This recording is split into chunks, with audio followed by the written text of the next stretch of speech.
नाशिक जिल्हा बालेकिल्ला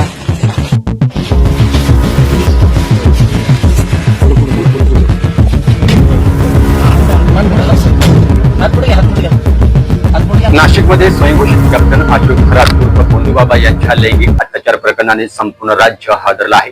पोलिसांनी त्याला अटक केल्यानंतर आता एक व्हिडिओ समोर येतोय ज्यात खरात पोलिसांच्या ताब्यातून कणहत लंगडत चालताना दिसतोय. तो कॅमेरा समोर म्हणतोय, नाशिक जिल्हा कायद्याचा बालेकिल्ला, माझ्यात आता ताकद नाही राहिलीये. नाशिक जिल्हा बालेकिल्ला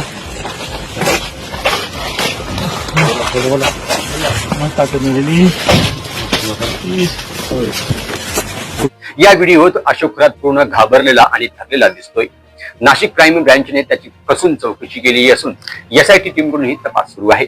पोलिसांनी त्याच्या कार्यालयातून पेन ड्राईव्ह जप्त केली असून त्यात तब्बल 58 आक्षेपार्ह व्हिडिओ सापडले आहेत, ज्यात अनेक महिलांवर अत्याचार झाल्याचे पुरावे सध्या त्यामध्ये आहेत. मुख्य मुद्दा काय आहे पाहूया. एका 35 वर्षीय महिलेच्या तक्रारीवरून सरकारवाडा पोलीस ठाण्यात गुन्हा दाखल झाला होता. गर्भवती महिलेवरही अत्याचाराचा तिसरा गुन्हा दाखल आता झाला आहे. ब्लॅकमेलिंग, खंडणी, अश्लील व्हिडिओ व्हायरल करण्याचे आरोप सध्या त्याच्यावरती आहेत. त्याला 24 मार्च पर्यंत पोलीस कोठडी सुनावण्यात आली आहे. अनेक बड्या नेत्यांच्या नावाची चर्चा यामध्ये सध्या असल्याची चर्चा आहे. या प्रकरणात अशोक खरातने महिलांना ज्योतिषी, अंकशास्त्र आणि पूजा विधीच्या नावाखाली फसवलं, गुंगीचे औषध देऊन अत्याचार केलं आणि व्हिडिओ काढून ब्लॅकमेलिंग केल्याचे समोर आलं आहे. पोलिसांनी त्याची दैवी शक्ती उतरवली असून तो आता कायद्याच्या बालेकिल्ल्यात पूर्णपणे नतमस्तक झालाय. या प्रकरणाचा तपास सुरू असून आणखी किती महिलांच्या तक्रारी समोर येतील हे पाहावे लागेल.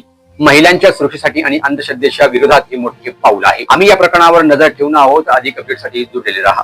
चॅनलमध्ये नवीन असाल तर चॅनलला सबस्क्राईब करा, लाईक करा आणि शेअर.